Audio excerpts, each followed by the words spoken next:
오늘은 바울이 베드로를 책망한 이유에 대해서 한번 생각해 보도록 하겠습니다. 어제 우리는 나이가 어린 바울이 나이 많은 베드로를 책망한 사건을 생각해 보았습니다. 장유 유서 사상이 굉장히 뚜렷한 유대 사회에서 어떻게 연하의 바울이 나이 많은 베드로를 책망할 수 있었겠습니까? 더군다나 베드로는 바울에게는 여러분 대선배 아닙니까? 사역에 있어서 여러분 초대교회의 큰 지도자 중에 하나가 바로 베드로입니다. 그러나 베드로는 두말할 수 없을 정도로 하나님 앞에 큰 실수를 했기 때문에 이 일로 인해서 바울과 사이가 바울에게서 책망을 받을 수밖에 없었습니다.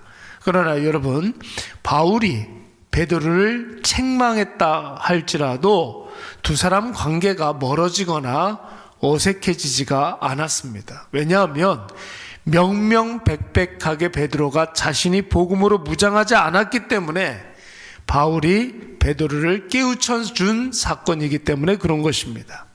이방인에게 율법도 할례도 강요하지 않고 오직 예수 그리스도를 구주와 주님으로 영접하기만 하면 누구든지 구원받는 하나님의 자녀가 된다고 베드로 본인이 주장했고, 베드로 본인이 경험했고, 또한 증명의 대상이 되는데, 여러분, 이방 출신의 그리스도인들과 베드로가 함께 식사를 하다가 다른 유대인들이, 그러니까 예루살렘에서부터 유대인들이 안디옥 교회에 방문했다 하여서 여러분 깜짝 놀라 베드로가 혼비백산해서 이방인들을 버리고, 이방인이었지만 예수 그리스도를 믿는 성도들을 버리고 여러분 도망간 사건 때문에 그런 것입니다.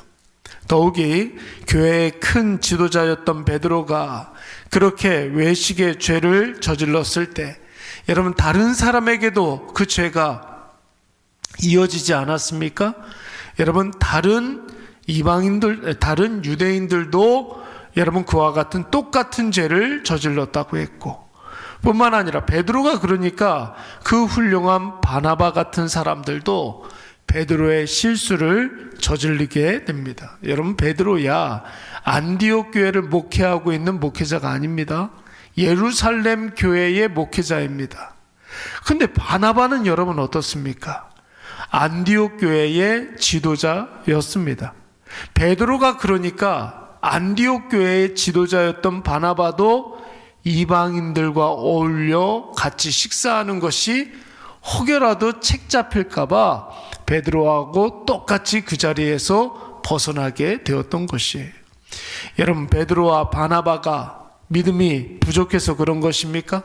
그런 게 아닙니다. 그들은 여전히 훌륭한 사도들이었고 하나님의 신실한 일꾼들이었지만 여러분 그들도 사람 아닙니까? 사람은 다 누구나 부족하기 마련입니다. 우리의 선입관, 우리의 경험, 우리의 판단, 우리의 심정, 여러분 철저히 부서지고 완전히 죽어지고 아예 나의 나됨이 없어져야 복음이 주는 그 풍부하고 강력한 힘과 능력을 경험할 수가 있는 것인데, 여러분 우리는 살아생전에 우리 자신을 완전히 다 깨트려 부술 수가 없고, 여러분 우리가 살아생전에 우리가 완전히 우리 자신을 다 죽일 수가 없습니다. 그래서 여러분 성화의 과정이 필요한 것 아니겠습니까? 성화는 언제 이루어지는 겁니까? 우리가 딱 죽기 직전까지, 우리가 딱 죽을 때까지 여러분 우리는 성화에 계속해서 그 과정을 밟아야 하는 것입니다.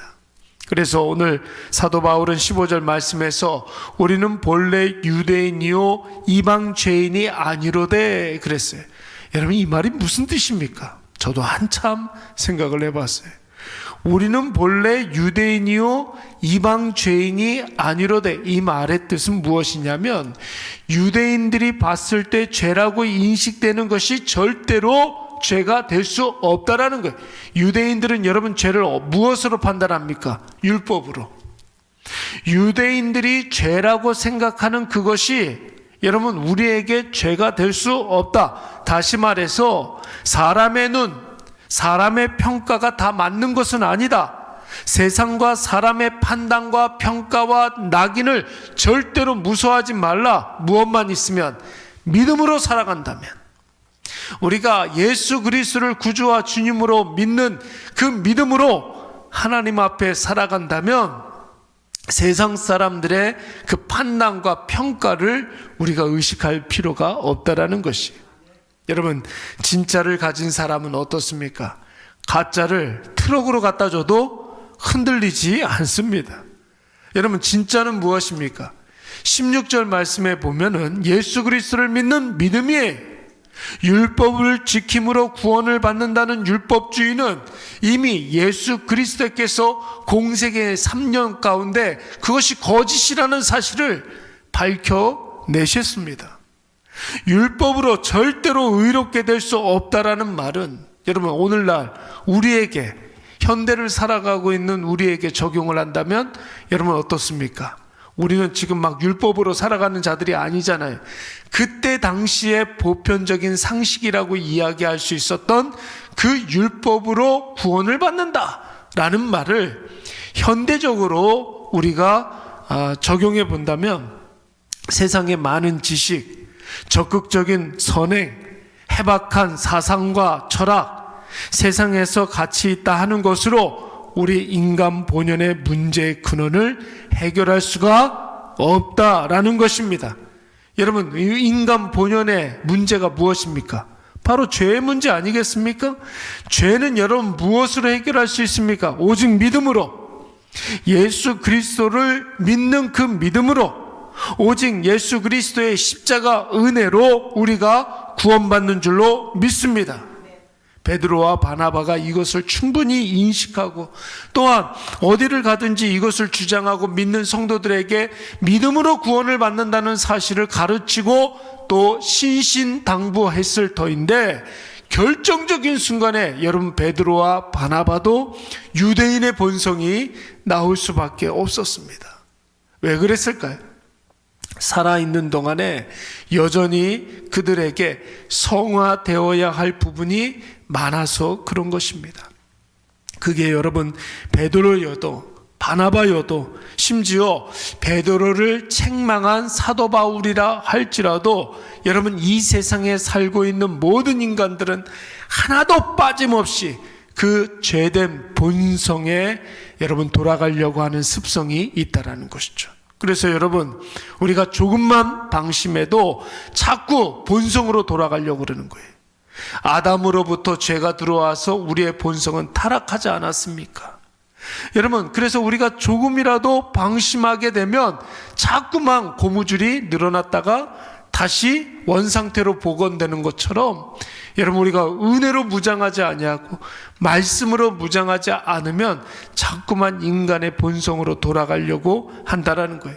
그래서 여러분, 사도 바울도, 베드로를 책망한 사도 바울도 자기도 어쩔 수 없는 인간이기 때문에 자꾸만 죄의 법에 빠지려고 한다, 이렇게 이야기를 하는 거예요. 그래서 로마서 7장 24절 말씀에 보니까 여러분 뭐라고 그랬습니까? 오호라, 나는 공고한 사람이로다. 자꾸만 여러분 죄의 법으로 돌아가려고 하니까 자기 자신이 너무나 공고한 사람이다, 형편없는 사람이다, 그렇게 이야기하고 탄식하는 것입니다.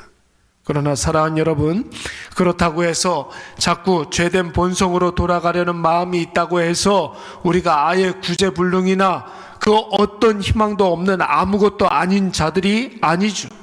우리는 이미 복음이 있기 때문에, 우리 안에 복음이 있잖아요. 여러분, 예수 그리스도를 믿어서 구원받는 하나님의 자녀들이기 때문에 여러분, 내 안에 죄와 싸우는 분투는 있어야 되겠지만 세상 그 어떤 누구도 우리를 죄인이라 정죄할 수 없고 죄된 기준으로 우리를 판단할 수가 없는 것입니다. 여러분, 사람들이 아니라고 하는 것이 하나님 아버지 앞에 말씀에 부합되는 것이라고 한다면 우리는 하나님 앞에서 맞는 길로 가야 될 줄로 믿습니다. 세상이 여기다, 세상이 자꾸만 여기다, 이 길로 가야 한다 하지만 하나님이 너 아니라고 한다면 여러분 그 길로 가면 안 되는 거예요. 하나님이 가고자 하시는 그 길로 여러분 우리가 먼저 가시는 그 하나님을 따라가야 될 줄로 믿습니다. 왜냐하면 우리의 가치와 우리의 귀함은, 우리의 소중함은, 우리의 존귀함은 세상과 사람의 판단에 의해서 우리의 존귀함이 결정되는 것이 아니기 때문에 그런 것입니다. 세상의 기준으로 우리의 소중함이 결정되는 것이 아니, 하나님이 주신 기준, 말씀의 은혜, 성령으로, 믿음으로 우리의 존귀함이 결정되는 줄로 믿습니다. 여러분 다들 아시겠지만, 너무나 당연한 말이 되었지만, 우리는 사람의 눈과 사람의 말에 의해서 사는 사람들이 아니라 하나님 앞에 하나님의 시선으로, 하나님의 말씀으로 살아가는 자들인 줄로 믿습니다. 그러니까 여러분, 사람 눈치 그만 보시고 세상에서 그만 기웃기웃거리시고 하나님 앞에서만 살아가시기 바랍니다. 거기에서만 진짜 가치를 발견하게 될 줄로 믿습니다. 여러분, 예수 그리스도가 주신 이 은혜의 진가가 바로 하나님 앞에서만 발견되는 것이고, 예수로 인해서 얻은 생명의 고귀함을 깨닫게 되는 것입니다. 오늘 이것을 꼭 기억하셔서 괜히 세상의 가치로 인하여서 헷갈려 하지 마시고, 여러분, 유대인들이 아무리 죄다 할지라도 내가 믿음으로 살아간다면, 하나님 아버지 앞에서 우리가 의롭게 되어졌다고 한다면, 여러분, 세상 사람들이 하는 그런 말들에 신경 쓰지 마시고 오직 믿음의 기도로 여러분 날마다 계속해서 믿음의 정진을 하시는 저와 여러분이 되시기를 간절히 축원합니다. 우리 이 시간 잠깐